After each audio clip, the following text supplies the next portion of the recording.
Tisser les liens de conscience, c'est une série d'enregistrements au service de la transmission initiatique. Par initiation, j'entends le double principe de vivre des expériences et d'en tenter d'en comprendre les enseignements. Expériences, réflexions et partages nous guideront dans ce long mais passionnant chemin d'éveil de conscience que les processus initiatiques nous proposent. Connexion à la nature, éducation, facilitation et aussi développement personnel ou encore accompagnement à la guérison, nous rassemblerons toutes ces postures, ces pratiques qui sont reliées à notre désir intrinsèque de grandir, de développer notre conscience et donc de nous engager dans des initiations. Inspirés par les cycles et les rythmes du vivant, nous comprendrons ensemble comment la nature, par un magnifique effet miroir, éclaire nos propres natures singulières et toutes dirigées, c'est ma conviction, vers ce qu'il y a de plus lumineux. Tisser les liens de conscience, c'est une occasion de comprendre, une opportunité pour ressentir et un encouragement à pratiquer cet élan naturel de transmission qui anime chaque être humain.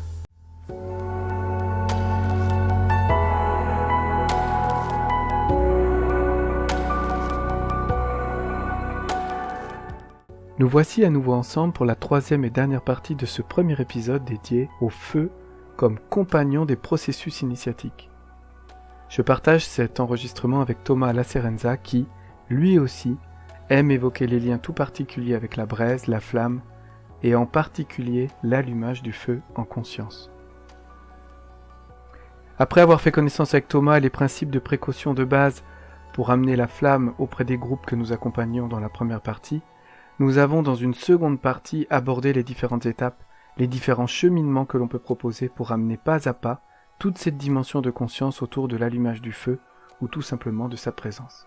Et nous nous sommes arrêtés sur la question des enseignements concrets ou symboliques que le feu peut amener avec lui. Et c'est vraiment de ça dont il va s'agir dans cette ultime partie. Dans la dernière partie de cet épisode, nous allons donc partager comment le feu peut nous permettre de contacter les apprentissages concrets mais aussi plus subtils, comme de réveiller en nous des mémoires enfouies profondément. Je vous souhaite une très belle écoute. Dans les enseignements dont tu as parlé tout à l'heure, Thomas, dans les enseignements dont tu as parlé, il y avait vraiment cette notion d'humilité qui m'a parlé beaucoup. J'aime bien dire qu'un des enseignements du feu, c'est de l'allumage, c'est la précaution, la douceur, les gestes précis, la précision aussi, et que tout ça va nous mettre en rapport avec notre vulnérabilité. Imaginons que là on a froid, qu'on doit allumer un feu et qu'on n'a pas le choix, parce qu'on va avoir très froid sinon. Si on n'a pas cette humilité, ce centrage dont tu parlais, il est fort probable qu'on passe la nuit à avoir froid. Si on n'a que nos lacets là pour faire un peu par friction et un bout de bois et... Donc il y a vraiment cet enseignement de l'humilité avec toute la gamme de la précision, la précaution, la douceur, la vulnérabilité. Et il y a aussi cette notion dont on a parlé de la responsabilité. Garder le feu, prendre soin de la nature qui environne, des gens, des risques. Évidemment, après il y a tout le reste, les pratiques, les liens avec la chaleur, on peut se réchauffer, la cuisson, travailler du bois par exemple, on peut le brûler pour le travailler, on peut faire des allers-retours, on peut se servir du foyer comme un outil pour transformer la matière, rendre l'eau potable, faire fuir les prédateurs, là, si vraiment on est dans un cas comme ça, c'est vrai qu'on dort un peu mieux, quoi. Si les grizzlies se tiennent à distance, c'est quand même plus agréable. Est-ce qu'il y a d'autres enseignements comme ça qui, qui sont reliés au feu, qui deviennent à cette pratique un Moi, peu je crois de... qu'on en a dit pas mal déjà. Ouais. Est-ce que toi, en te retrouvant parfois seul à proximité d'un feu, ça t'a soutenu dans ce que tu avais à vivre? Est-ce que le feu peut être soutenant comme compagnon, uniquement lui, quoi? Ouais, il a été soutenant plusieurs fois. En fait, le feu, moi, il m'invite à l'introspection assez vite. Alors, il y a le côté un peu hypnotique de la flamme, mais c'est pas pour rien, en tout cas, ça génère tout de suite ça en moi, en fait, assez vite. Et du coup, le fait d'être face à un feu en étant seul, c'est comme si c'était une invitation soudaine et sans réfléchir à l'introspection. J'ai pas besoin de... Enfin, ça arrête mes pensées tout de suite, quoi. Je me retrouve Ouais. face au... Ouais, c'est hypnotique. Et du coup,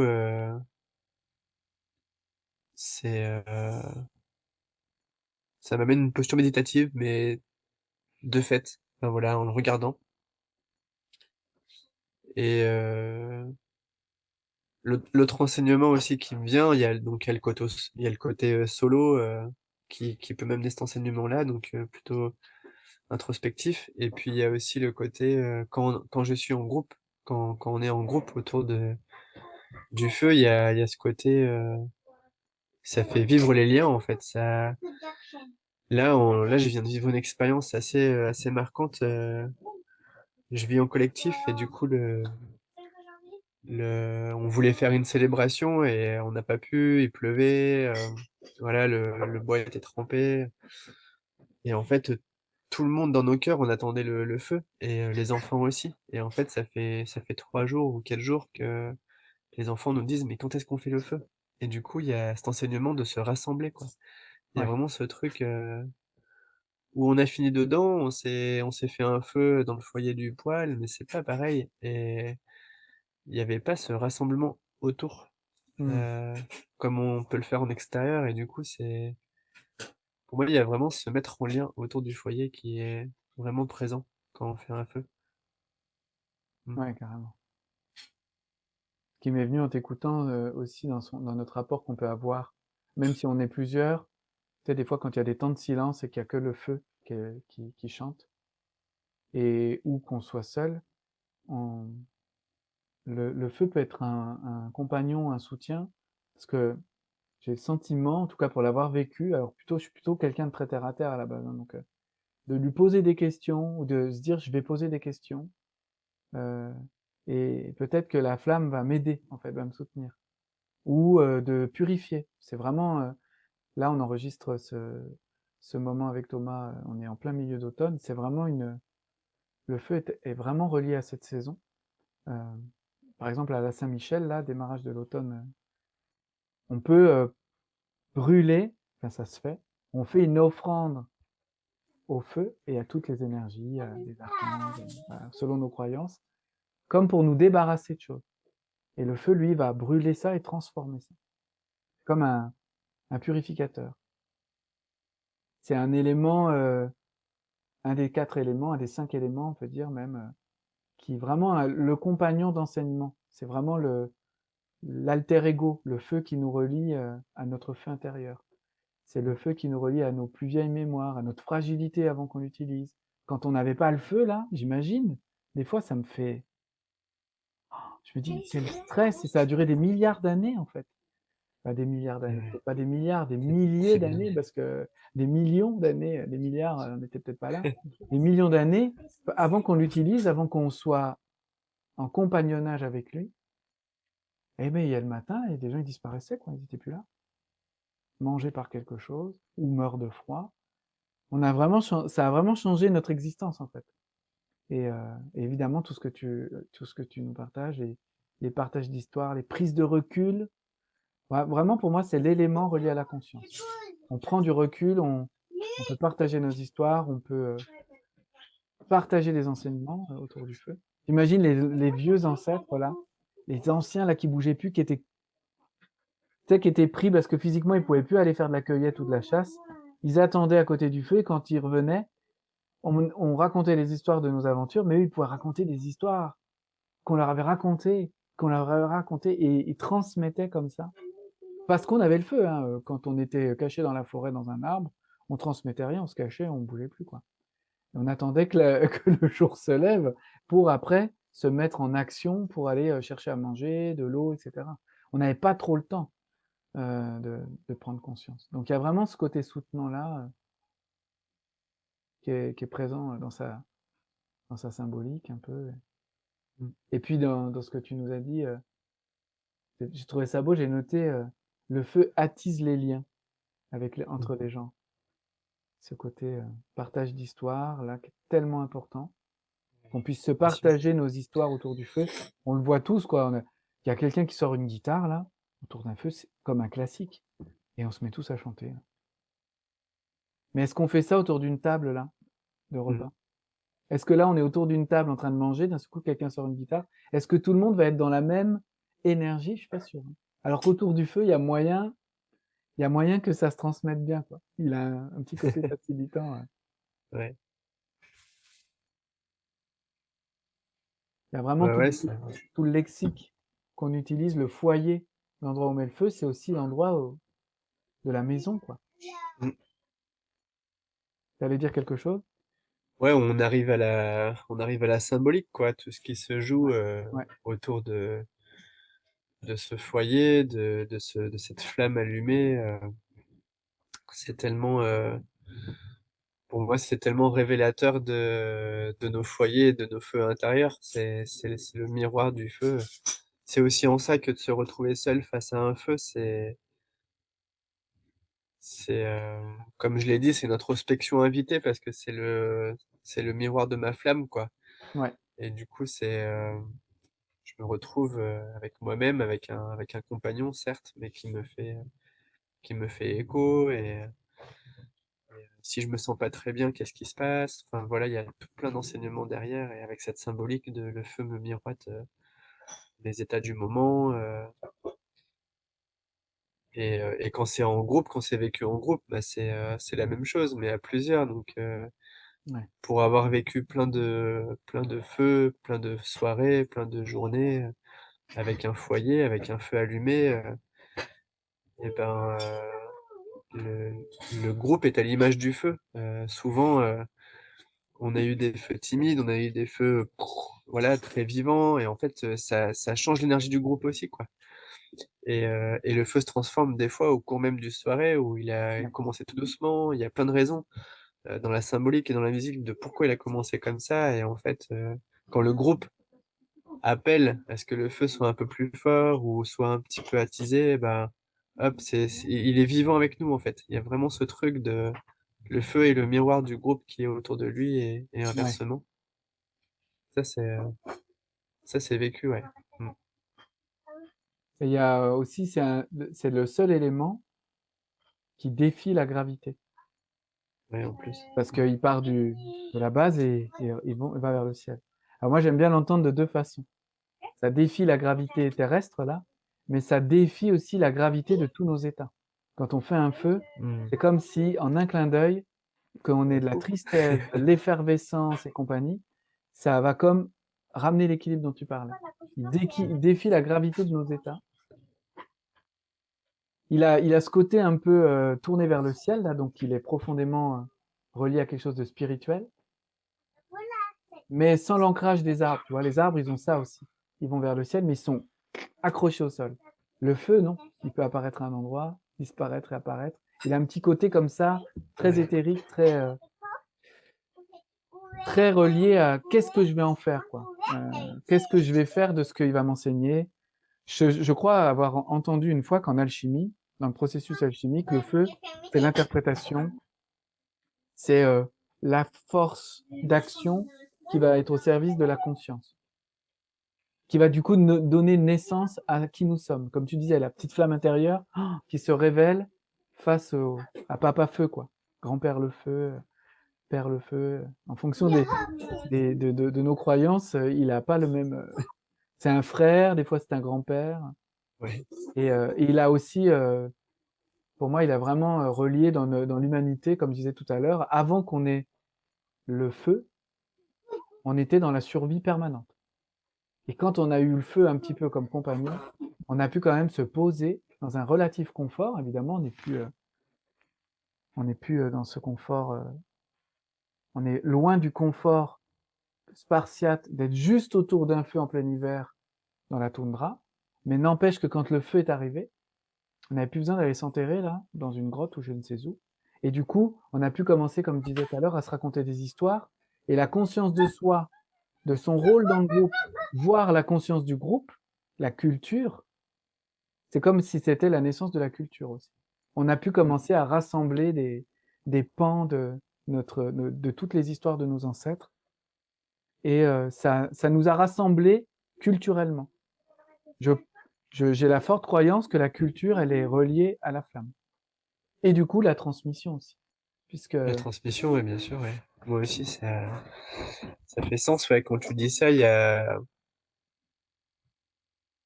dans la transmission de la culture, j'entends le partage de nos expériences vécues et là où elles font lien, là où elles sont reliées.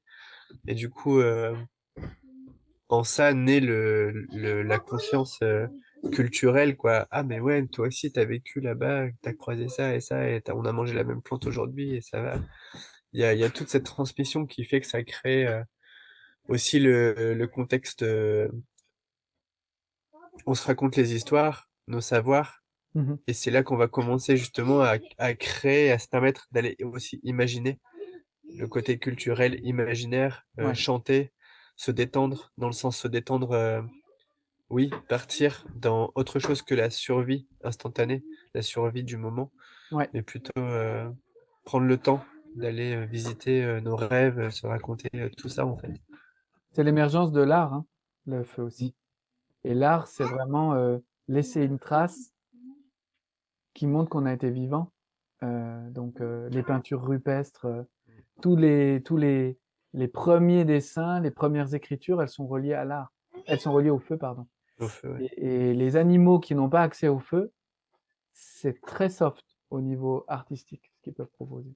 En tout cas, nous, on l'interprète comme quelque chose d'artistique, parfois, parce que c'est très beau, mais il n'y a pas l'art au sens conscient. Je vais faire quelque chose, comme tu dis, parce que là, j'ai l'espace, j'ai pas faim, j'ai pas froid, je suis dans un groupe, je suis en sécurité, et il y a un nouveau pan de notre conscience qui se libère. On a l'espace de vivre nos émotions, plutôt que de courir, là. On a l'espace c'est quand même d'un confort incroyable qui nous permet de vivre.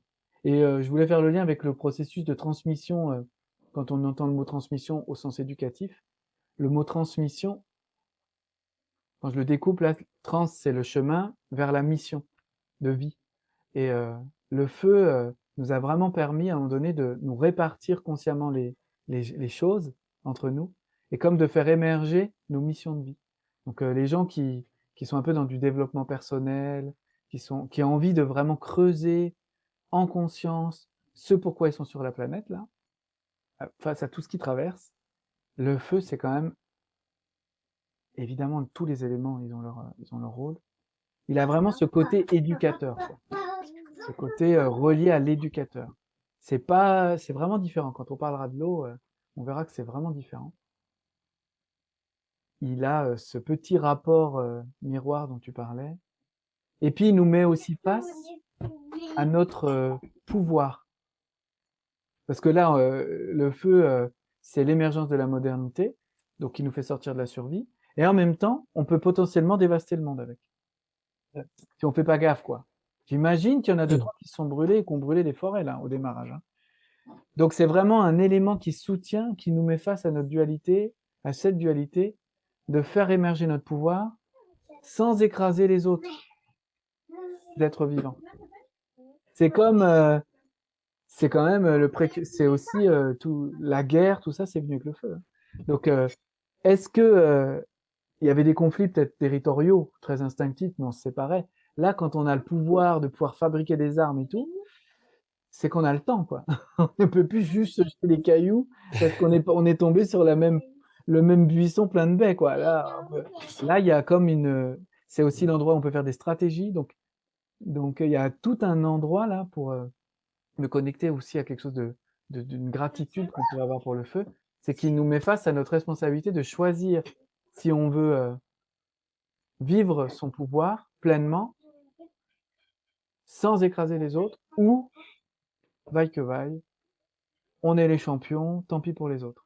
Tu vois ce que je veux dire? Ce côté, et là, il nous fera pas de cadeau. Euh, Enfin, la vie nous fera pas de cadeau si on fait ça. On le voit, hein, avec les conflits qui sont devenus des guerres, le, le fait qu'on puisse utiliser un briquet comme ça ou une cigarette et on mette le feu à des milliers d'hectares, c'est quand même assez puissant en termes de symbole. Est-ce que toi, il y a une gratitude que tu veux partager à propos de ce de ta relation au feu. Moi, je viens de le faire, là. Mmh. Cette dualité-là que je viens de dire. Me met face à une dualité en moi, mon pouvoir sans écraser les autres. Est-ce que là, il y a quelque chose? Ouais. Moi, j'ai de la gratitude pour le feu dans son pouvoir de transmission justement dont on a parlé, et j'ai un exemple, très, très récent qui me vient là, que j'ai pu expérimenter à plusieurs reprises. C'est, même des fois sans rien dire, ne serait-ce que le fait de faire le feu, il y a déjà de la transmission aux yeux Mmh, de certains. Et des fois, il se suffit de quelque chose d'un geste très simple où, à plusieurs reprises récemment, j'ai invité des enfants à souffler dans le foyer, que j'étais en train d'allumer, et et c'est vers ça que ma gratitude, elle va, c'est que la transmission dans ce faire, là où il y a pas de mots, quoi. Les flammes, les braises dans les cœurs des autres sont allumées dans les yeux, il y a une transmission, bien plus subtile, même s'il est allumé, par une allumette, par un briquet, peu importe finalement le support. Pour moi, il y a avant tout la posture et comment elle est cette transmission, comment elle vibre. Parce qu'au final, ça reste le feu, quoi. On parle de la même chose. ouais. Après, par quel outil? Voilà, l'outil est différent, l'allumage est différent, peut-être, mais au fond, c'est comment je suis en posture avec le feu et comment j'invite à être autour de lui, dans quel cadre et comment ça transmet. J'ai de la gratitude pour cette transmission, ouais. Merci Thomas. Est-ce que, pour qu'on conclue, cet enregistrement, en beauté, tu aurais un dernier mot là, à partager autour de cette pratique notamment dans sa vocation, de transmission ou pas, hein, ça peut être, voilà, un dernier mot à propos du feu.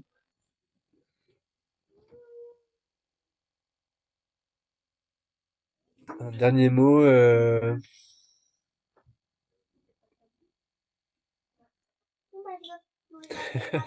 un seul mot? Oh, un dernier mot, une dernière phrase. Un petit mot. Une dernière idée, Dernière idée, j'ai envie de dire que depuis que je pratique le feu, en conscience, je le vois plus du tout pareil et à chaque fois que j'allume un feu chez moi, à l'allumette, pour chauffer, la yourte, et ben, c'est plus du tout pareil qu'avant. Voilà. Peu importe les supports avec lesquels j'allume le feu aujourd'hui, c'est plus du tout pareil qu'avant dans le lien que j'ai avec lui et dans le lien que j'ai avec moi-même quand je l'allume. ouais, C'est un réel chemin que j'ai entamé depuis 2021, qui m'enseigne encore plein, plein de choses. Voilà. merci.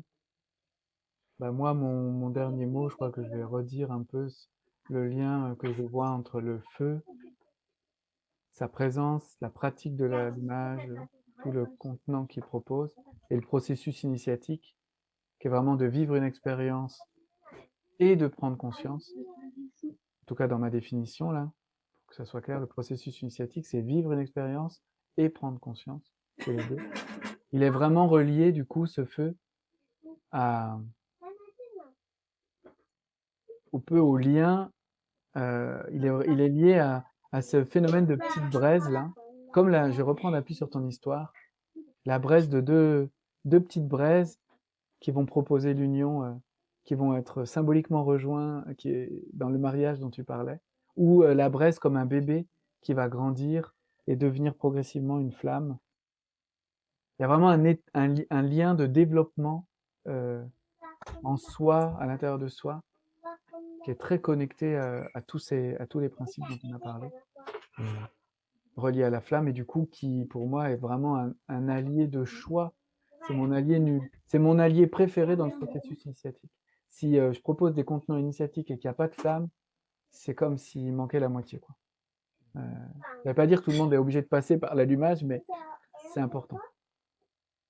Voilà. Donc on arrive au bout de ce premier enregistrement. Je te remercie Thomas pour tout cet échange. Merci à toi. Et je rappelle qu'ensemble, en tout cas tous les deux, on va proposer un parcours justement pour permettre aux gens qui vont venir, c'est un parcours pour adultes, de vivre l'expérience et comprendre des choses. Donc 3 journées, 2 appels à distance.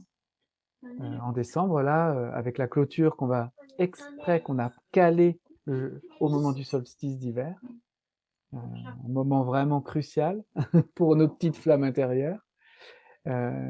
Et puis voilà, évidemment, tout ce que toi tu proposes avec les enfants, l'enseignement sur les enjeux alimentaires et environnementaux dont tu parlais au début de l'appel.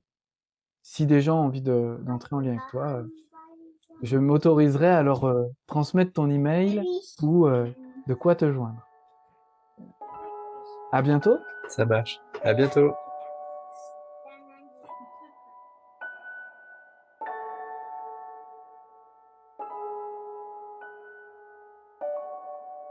Nous voilà arrivés à la fin de ce premier épisode enregistré avec Thomas, un épisode dédié au feu et notamment à son côté compagnon initiatique dans les processus de transmission. Si comme moi et comme Thomas vous trouvez ce sujet passionnant, j'espère que vous avez apprécié cet échange. J'imagine bien qu'il y ait d'autres épisodes consacrés à des pratiques ou à des symboliques autour du feu. C'est tellement passionnant. Mais pour le moment, c'est le temps d'infuser tout ce qui a été abordé dans cet épisode, bien dense en éléments. Je remercie encore Thomas car avec cet épisode en plus, j'inaugure cette chaîne d'enregistrement et de podcast Tisser les liens de conscience. Je suis très heureux de ce lancement et des liens que ces enregistrements vont amener en moi et en vous. On l'a vu dans cet épisode, il y a beaucoup à dire au sujet du feu, notamment dans sa dimension sacrée. Très personnellement, s'il y a une chose qui me fait vibrer dans ce compagnonnage avec le feu, c'est vraiment son lien avec l'émergence de la prise de conscience, même l'éveil de conscience qu'il soutient. J'aime l'idée de ce qu'il réveille en nous d'anciennes mémoires d'avant l'ère humaine du feu, à après, et toute l'épopée humaine à laquelle nous appartenons. Le feu, c'est un grand virage dans notre développement. On parle souvent de la roue, mais pour moi, le premier grand virage de la grande histoire humaine qui a amené tant de beauté, mais aussi son lot de faits plus tragiques, est relié au feu et au foyer qu'il nous a apporté. Enfin, souvent, dans les enseignements sur le processus éducatif ou de transmission que je propose, beaucoup de personnes viennent chercher de la matière, de la compréhension, et souvent, très souvent, j'évoque la primauté de notre intention. C'est un excellent point de départ qui va nous accompagner fidèlement. Et cette intention, elle me connecte vraiment au feu et à sa dimension puissante. On l'a vu, pour allumer un feu, il faut allier une intention claire et des attentions précises. Mais une fois qu'on a accès à la flamme, la question de notre intention, de ce qu'on va faire de cette flamme, est cruciale. J'espère que cet épisode vous invite à nourrir un début de lien ou à approfondir les liens que vous avez déjà avec le feu. Pour vous, mais aussi pour les publics que vous pouvez accompagner. Si vous avez l'élan de partager vos expériences ou vos questionnements, c'est bienvenu en commentaire de l'enregistrement. À très bientôt pour de prochaines conversations avec Tisser les liens de conscience.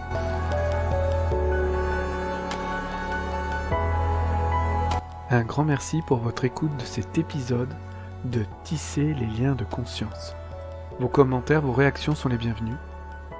Je partage aussi ces épisodes sur les réseaux sociaux, une occasion pour en étendre la diffusion et continuer de cheminer sur ces sujets qui nous relient. Rendez-vous dans un prochain épisode de Tisser les liens de conscience, une occasion de comprendre, une opportunité pour ressentir et un encouragement à pratiquer cet élan naturel de transmission qui anime chaque être humain. À bientôt!